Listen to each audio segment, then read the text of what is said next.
ಇವತ್ತು ಗೋಧಿ ಹಿಟ್ಟು ಮತ್ತು ಪಾಲಕ್ ಸೊಪ್ಪು ಬಳಸ್ಕೊಂಡು ಒಂದು ಆರೋಗ್ಯಕರವಾಗಿರುವಂತಹ ಹೊಸ ಬ್ರೇಕ್ಫಾಸ್ಟ್ ರೆಸಿಪಿ ಮಾಡಿ ತೋರಿಸ್ತಿದ್ದೀನಿ.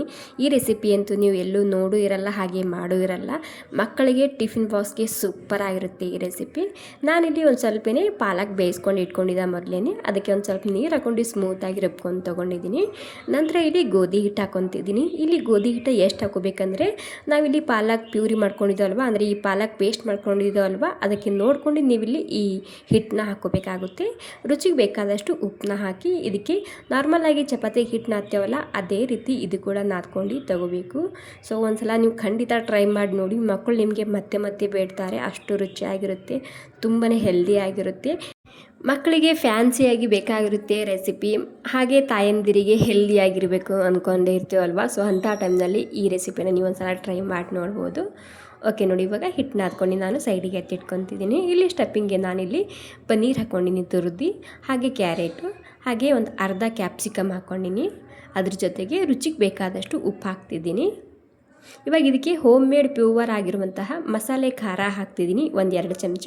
ಇಲ್ಲಿ ನೀವು ರುಚಿಗೆ ಬೇಕಾದಷ್ಟು ನೋಡ್ಕೊಂಡು ಹಾಕೋಬೋದು. ನಿಮ್ಮ ಹತ್ರ ಮಸಾಲೆ ಖಾರ ಇಲ್ಲ ಅಂದರೆ ನೀವೇನು ಮಾಡಿ, ಪೆಪ್ಪರ್ ಪೌಡರ ಹಾಗೂ ರೆಡ್ ಚಿಲ್ಲಿ ಫ್ಲೇಕ್ಸ್ ಹಾಕೋಬೋದು. ಅಥವಾ ಈ ಮಸಾಲೆ ಖಾರ ಬೇಕು ಅನ್ನೋದಾದರೆ ಇಲ್ಲಿ ಮೇಲೆ ಕಾಣಿಸ್ತಿದೆಯಲ್ವ, ಆ ನಂಬರ್ಗೆ ನೀವು ಆರ್ಡರ್ ಮಾಡ್ಬೋದು. ಈ ಮಸಾಲೆ ಖಾರ ಆಲ್ಮೋಸ್ಟ್ ಎಲ್ಲ ತರಕಾರಿ ಪಲ್ಯಗೆ ಹಾಗೂ ಕಾಳಿನ ಪಲ್ಯಗೆ ಈ ಒಂದೇ ಮಸಾಲನ ಹಾಕೋಬೋದು.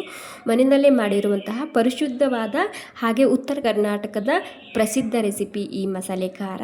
ಓಕೆ, ಸ್ಟಫಿಂಗ್ ರೆಡಿಯಾಗಿದೆ. ಇವಾಗ ಸ್ಟಫಿಂಗ್ ರೆಡಿ ಆದಮೇಲೆ ಇಲ್ಲಿ ಹಿಟ್ಟು ಕೂಡ ನಾನು ಒಂದು 10 ನಿಮಿಷ ರೆಸ್ಟ್ ಮಾಡೋದಕ್ಕೆ ಬಿಟ್ಟಿದ್ದೆ. ಇವಾಗ ಇದರಲ್ಲಿ ಒಂದು 3 ಭಾಗ ಮಾಡ್ತಿದ್ದೀನಿ.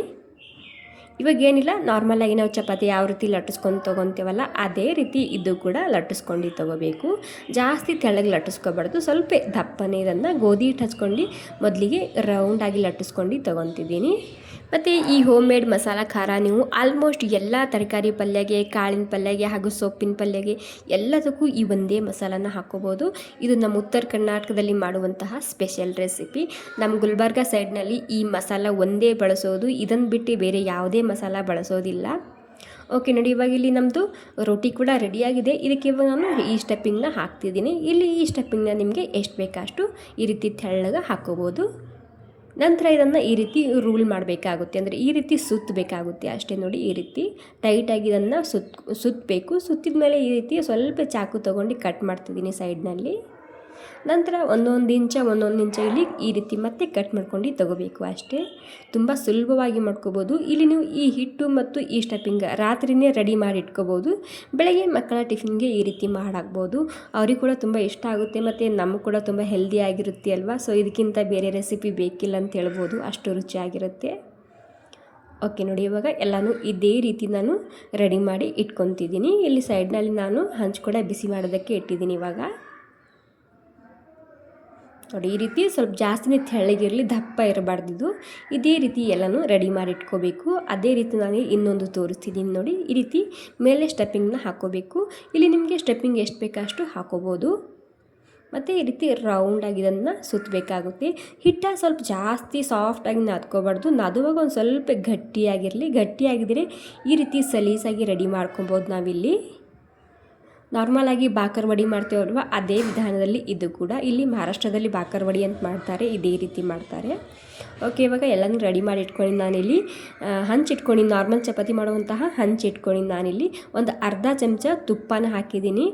ಇಲ್ಲಿ ನಿಮಗೆ ಜಾಸ್ತಿ ಕ್ರಿಸ್ಪಿ ಬೇಕಂದರೆ ಶಾಲೋ ಫ್ರೈ ಮಾಡ್ಕೊಂಡು ಕೂಡ ತೊಗೋಬೋದು. ಅಥವಾ ನಮಗೆ ಜಾಸ್ತಿ ಹೆಲ್ದಿಯಾಗಿರಬೇಕು ಮಕ್ಕಳ ಟಿಫಿನ್ಗೆ ಅಂದರೆ ಈ ರೀತಿ ಹಂಚಿನಲ್ಲಿ ನೀವು ಎರಡೂ ಕಡೆಗೆ ಸರಿಯಾಗಿ ಬೇಯಿಸ್ಕೊಂಡು ತೊಗೋಬೋದು. ಇದು ಕೂಡ ತುಂಬ ಕ್ರಿಸ್ಪಿ ಆಗಿರುತ್ತೆ, ತುಂಬ ಹೆಲ್ದಿ ಆಗಿರುತ್ತೆ. ಓಕೆ ನೋಡಿ, ಇವಾಗ ಎರಡೂ ಸೈಡ್ನಲ್ಲಿ ನಾನಿಲ್ಲಿ ಈ ರೀತಿ ಎಲ್ಲ ಕಡೆಗೆ ಕೆಂಪಾಗೋ ತನಕ ಈ ರೀತಿ ಬೇಯಿಸ್ಕೊಂಡು ತೊಗೊತಿದ್ದೀನಿ. ನಾರ್ಮಲಾಗಿ ಚಪಾತಿ ಪರೋಟ ಬೇಯಿಸ್ಕೊತೇವಲ್ಲ ಅದೇ ರೀತಿ. ಬೇಕಿದ್ರೆ ಮತ್ತೆ ಒಂದು ಅರ್ಧ ಚಮಚ ತುಪ್ಪನ ಹಾಕ್ಬೋದು ಸೈಡ್ನಲ್ಲಿ. ನೀವು ಇಲ್ಲಿ ತುಪ್ಪದ ಬದಲಾಗಿ ಎಣ್ಣೆ ಕೂಡ ಬಳಸ್ಕೋಬೋದು. ವಾವ್, ನೋಡಿ ಏನು ಸಖತ್ತಾಗಿ ಕಾಣ್ತಿದೆ ನೋಡಿ. ತುಂಬಾ ಹೆಲ್ದಿಯಾಗಿರುವಂತಹ ಸೂಪರ್ ಹೆಲ್ದಿ ಬ್ರೇಕ್ಫಾಸ್ಟ್ ರೆಸಿಪಿ, ಅಥವಾ ಮಕ್ಕಳ ಟಿಫಿನ್ಗೆ ಸೂಪರ್ ಆಗಿರುತ್ತೆ. ಮಿಸ್ ಮಾಡದೆ ಒಂದು ಸಲ ಟ್ರೈ ಮಾಡಿ ನೋಡ್ಬೋದು.